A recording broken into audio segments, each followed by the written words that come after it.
reward American taxpayers for hundreds of billions of dollars for illegal aliens and people that came into our country illegally, from gangs, from prisons, from mental institutions. They wanted to pay them $1.5 trillion, which would have really hurt our healthcare businesses and our recipients at levels never seen before. Today, we're sending a clear message that we will never give in to extortion, because that's what it was. They tried to extort. The Democrats tried to extort our country.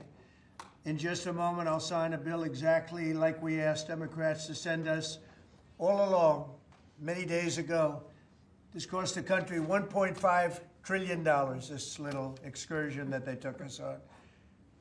Republicans never wanted a shutdown and voted 15 times for a clean continuation of funding. There's never been a time when one or the other party ever didn't sign a continuation. It's just a continuation, not a big deal. It's a continuation, and we'll talk later. Yet the extremists in the other party insisted on creating the longest government shutdown in American history, and they did it purely for political reasons. I want to thank Speaker Mike Johnson, Senate Majority Leader John Thune, as well as House Majority Leader Steve Scalise, Majority Whip Tom Emmer, and numerous other great Republican leaders and congressmen and senators who are here and who frankly spent a long time in Washington getting this thing to go away. I also want to thank the broad coalition of Americans that stood with us in this fight to reopen government, including the Teamsters, the American Federation of Government Employees, the Fraternal Order of Police, AMVETS, the National Small Business Association, the American Farm Bureau, the American Trucking Association. These are all incredible patriots. The Airlines for America, the Allied Pilots Association, the National Air Traffic Controllers Association, and many others, unions and non-unions. Over the past 7 weeks, the Democrats' shutdown has inflicted massive harm. They caused 20,000 flights to be canceled or delayed. They departed so many times, so late. People were hurt so badly. Nobody's ever seen anything like this one. This was a no-brainer. This was an easy extension. But they didn't want to do it the easy way. They had to do it the hard way. And they look very bad, the Democrats do. They deprived more than 1 million government workers from their paychecks and cut off food stamp benefits for millions and millions more Americans in need. They caused tens of thousands of federal contractors and small businesses to go unpaid, and the total effect of the damage their antics caused will take weeks and probably months to really calculate accurately, including the serious harm that they did to our economy and to people and to families. So I just want to tell the American people, you should not forget this. When we come up to midterms and other things, don't forget what they've done to our country. I also want to call for a termination to the filibuster so that this can never happen again. If we had the filibuster terminated, this would never happen again. And don't forget, we have another date coming up in the not-too-distant future. We can never let this happen again, and we should be able to pass great, really great legislation. So I say terminate the filibuster because, by the way, the Democrats will do it immediately if they ever assumed office, which hopefully they won't.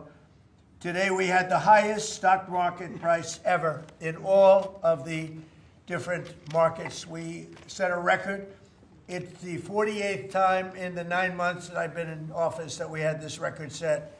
So think of that, 48 times we had a record set, but today is the highest of them all. We're going to break new grounds. Nobody would have thought. I have with us not only the great political leaders, but the great business leaders of our country. They're standing right behind me and right really alongside of me. And if we would have told them a year ago that we'd be having stock prices this high, none of them, in fact, I just asked them that question, none of them would have believed it. And that inures to jobs and, very importantly, to 401ks, which have also set a record today, a record high for the people that have 401ks. And also, I want to thank Walmart because they came up with a fantastic study. It was the cost of Thanksgiving coming up and the cost of Thanksgiving from a year ago under Sleepy Joe Biden, and we're 25% lower this year than we were a year ago. And it's a very inclusive report. So I want to thank Walmart. They've done it for many years, but we believe in that, and we believe in that company. I want to also thank the 8 Senate Democrats who finally did the right thing in voting to end this craziness, this madness. But unfortunately, the vast majority of congressional Democrats were happy for millions of Americans to suffer. They really did suffer, too. And the Democrats admitted, they said, well, no, we finally have a point. Even though people have to suffer, we finally have a point, and that didn't work out too well for them. But they really went out and they could appease the fringe benefits of their far-left base, but that didn't work out because now their far-left base is angrier than ever before. We actually elected a mayor of New York City who happens to be a communist. When was that going to happen? Remember, I said all the time during my campaign, we will never be a socialist country. And that's right. We turned out to have a communist in New York City. And if you look at his views, those are the views of a communist, not a socialist.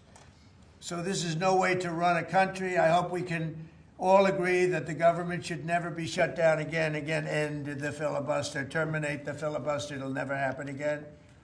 So with my signature, the federal government will now resume normal operations, and my administration and our partners in Congress will continue our work to lower the cost of living, restore public safety, grow our economy, and make America affordable again for all Americans. Again, costs are way down.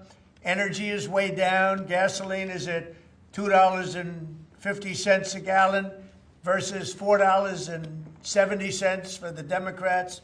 And we think we're going to hit pretty close to $2 a gallon. That's like a really massive tax cut. It's the equivalent of that. And speaking of tax cuts, our great, big, beautiful bill is giving everybody in our economy, middle-income workers, low-income, everybody, the biggest tax cut in the history of our country. And it's no tax on tips, no tax on Social Security, and very importantly, no tax on overtime. You work overtime, there's no tax.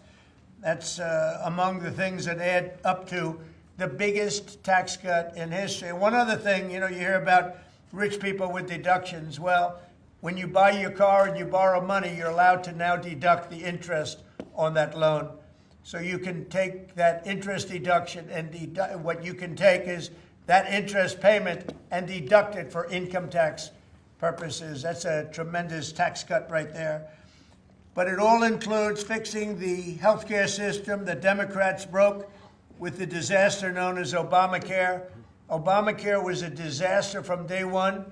It's done nothing but go up. And if you remember President Barack Hussein Obama, when he came up with this crazy idea, he said everything's going to be great. Rates are going to go down. Payments are going to go down. Everything's going to go down. It went the exact opposite, with the biggest increase of healthcare in any country. It's a disaster. And I'm calling today for insurance companies not to be paid, but for the money, this massive amount of money, to be paid directly to the people of our country so that they can buy their own healthcare, which will be far better and far less expensive than the disaster known as Obamacare. And I've had, I think, great support. I've even had Democrat support. So we want the money that would be going to the insurance company, which is hundreds of billions of dollars. Their stock prices have gone up by 1,000% in many cases, 1,000% over a short period of time, because our country stupidly pays them so much money with this Obamacare scandal. So I want the money to go directly to you, the people. And you go out and you'll buy your own health insurance and you'll negotiate different plans and you'll get much better insurance, and you will be an entrepreneur for yourself. So I'm always willing to work with anyone, including the other party. We'll work on something having to do with health care. We can do a lot better. We can do great. So much money is involved, and we're willing to pay so much money to the people. So we're going to pay a lot of money to the people. They're going to go out and buy their own health care, and we're going to forget this Obamacare madness. So with all of that, I just want to tell you the country has never been in better shape. We went through this short-term disaster with the Democrats because they thought it would be good politically.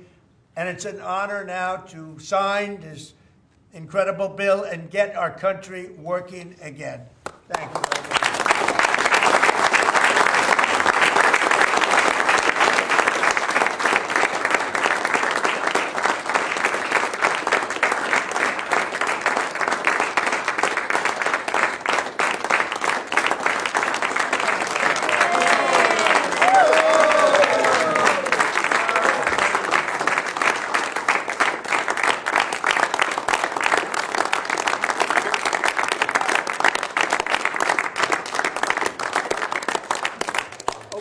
thank you very much. I don't know if you have questions. I think we really have a really great situation. We have a country that we love, and we have a country that's in great shape. As you know, we have now it's over $18 trillion invested in our country by other people and countries. That's a record. There's never been a country that had so much, and that money's going into also building new auto plants, new AI plants, new everything. We've never had a time like this. Thank you very much, everybody. Mr. President, are you prepared to negotiate with Democrats now? Mr. President, on Jeffrey Epstein. Thank you very much. Thank you guys for going. Mr. President, can you respond to these Epstein emails that were released today?